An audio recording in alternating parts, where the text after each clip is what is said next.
जय माता की। मैं पंडित सुशील पांडे।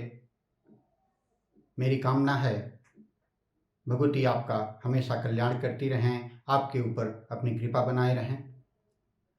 आज हम आप सबके बीच एक बहुत ही महत्वपूर्ण विषय को लेकर के उपस्थित हुए हैं। अक्सर आप लोगों के सामने यह समस्याएं आती हैं और अभी शुरुआत इसकी होगी भी। नवरात्र में कलश स्थापना के मुहूर्त को लेकर के ढेर सारे भ्रम, ढेर सारी बातें हमारे आपके सामने प्रस्तुत की जाती हैं और उन सब में हम आप भ्रमित होते रहते हैं।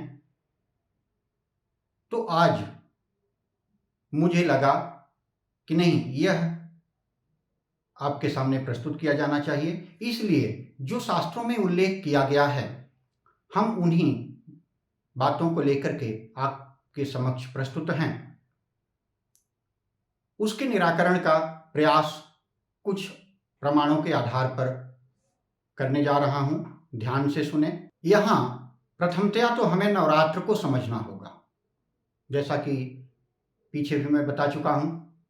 यानी काल चक्र के विभाग अनुसार दिन रात, रात दिन, मध्याह्न व अर्धरात्रि की संधि काल पर की जाने वाली शक्ति की उपासना यानी संध्या वंदन को हम नवरात्र के रूप में जानते हैं, मानते हैं और उसे व्रत, पूजा और शक्ति की उपासना करते हैं। यह दोनों आयन यानी दक्षिणायन और उत्तरायण और दोनों गोल संधि, उत्तर गोल और दक्षिण गोल की संधि पर पड़ता है, जैसा कि आपको पहले भी बताया जा चुका है। नवरात्र को दुर्गा उत्सव के रूप में भी जाना जाता है, इसलिए इसमें हवन करने के लिए अग्निवास का विचार भी नहीं किया जाता। नवमी तिथि को देखते हुए हवन कर लिया जाता है।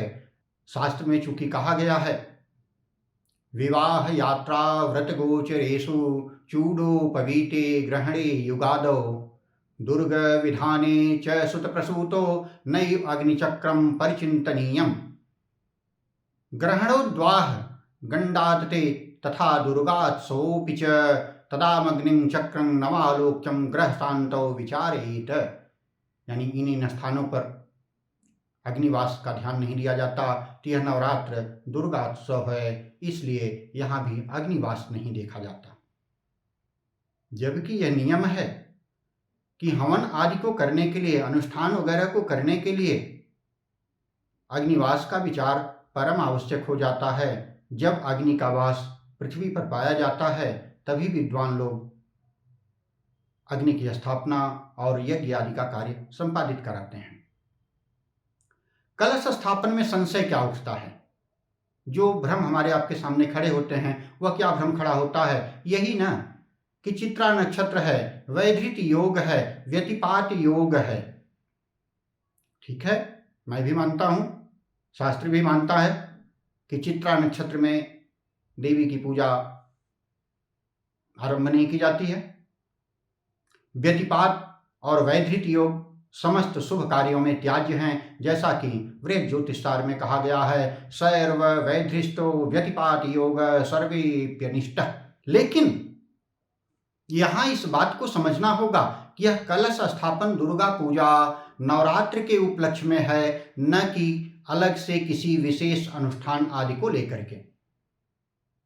और इस बात पर ध्यान देना होगा कि इस समय जैसे आश्विन मास में चतुर्मास चल रहा होता है नवरात्र के समय, और इधर चैत्र वाले मास नवरात्र में खरमास चल रहा होता है।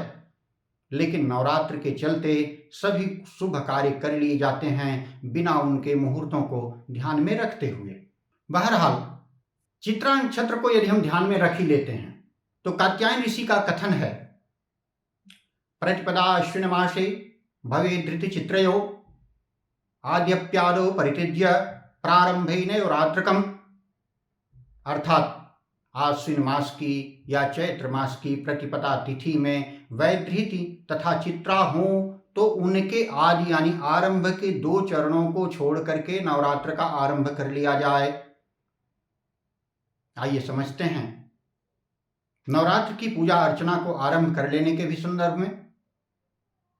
चूंकि यहां बात नवरात्र की हो रही है, कलश जो आप रखेंगे नवरात्र के नाते रखेंगे। नवरात्र यानी संध्या वंदन, दुर्गा उत्सव, हम जिस कार्य को करने चल रहे होते हैं प्राथमिकता और केंद्र हमें उसी कार्य को देना चाहिए। कहा गया है अस्यामेव प्रतिपादी देवी नवरात्र आरंभः। चैत्र अथवा आश्विन मास के शुक्ल पक्ष में जिस दिन उदयकालीन प्रतिपदा तिथि मुहूर्त मात्र भी पाई जाती है उसी दिन से नवरात्र का आरंभ हो जाता है। मुहूर्त मात्रापि प्रतिपादग्राह्या, यानी उसी दिन से नवरात्र को ग्रहण किया जाना चाहिए, जिसमें अपने कुलाचार के अनुसार शक्ति की उपासना आरंभ कर दी जाती है, जिसके लिए संकल्प लेना और पूजा आदि कार्यों का आरंभ मध्याह्न काल से पूर्व यानी पूर्वाह्न काल में ही किया जाना चाहिए। किसी भी परिस्थिति में पूर्वाह्न काल का और प्रतिपदा तिथि का अतिक्रमण नहीं किया जा सकता। धर्म सिंधु कहता है, निर्णय सिंधु और धर्म सिंधु जिन बातों को कहते हैं वह हमें मानना चाहिए, चूंकि वह मान्य होते हैं। धर्म सिंधु क्या कहता है, न तु निषेधानुरोधेन पूर्वाह्न प्रारंभ काल प्रतिपत्ति तिथिवर्तिक्रमणीयः, यानी यहां तक कहा गया है कि अभिजीत मुहूर्त का ध्यान रखते हुए भी नवरात्र का आरंभ अपराह्न काल में नहीं किया जाता है, यानी मध्याह्न काल से पूर्व पूर्वाह्न काल में ही किया जाना चाहिए। मध्याह्ने अभिजिन मुहूर्ते प्रारंभ कार्यो नरपराह्ने। इन उपरोक्त मतों के साथ साथ हमें सिद्धांतों को भी देखना होगा। सिद्धांत क्या कहते हैं, संभवे पालनीयो न तु निषेधानुरोधेन पूर्वाह्न प्रारंभ काल प्रतिपत्ति तिथि अतिक्रमणीय। इस कथन से सिद्ध होता है कि चित्रा नक्षत्र, वैधृति, व्यतिपात आदि योग के निषेध को त्यागा जा सकता है, परंतु पूर्वाह्न काल का अतिक्रमण नवरात्र के आरंभ में कतई नहीं किया जा सकता। अतः चित्रा नक्षत्र तथा वैधृत योग का ध्यान न करते हुए सूर्य उदय से पूर्वाह्न काल तक की समयावधि में कलश स्थापना कर लेनी चाहिए और भगवती की पूजा आरंभ कर देनी चाहिए। यहां प्रश्न यह भी तो बनता है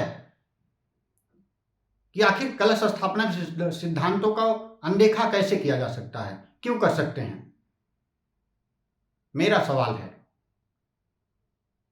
यदि स्थापना के समय नक्षत्र योग आदि का ध्यान रखना बनता है तो फिर हवन के समय अग्निवास के अनदेखा क्यों किया जाता है, यानी अग्निवास का ध्यान क्यों नहीं रखा जा सकता?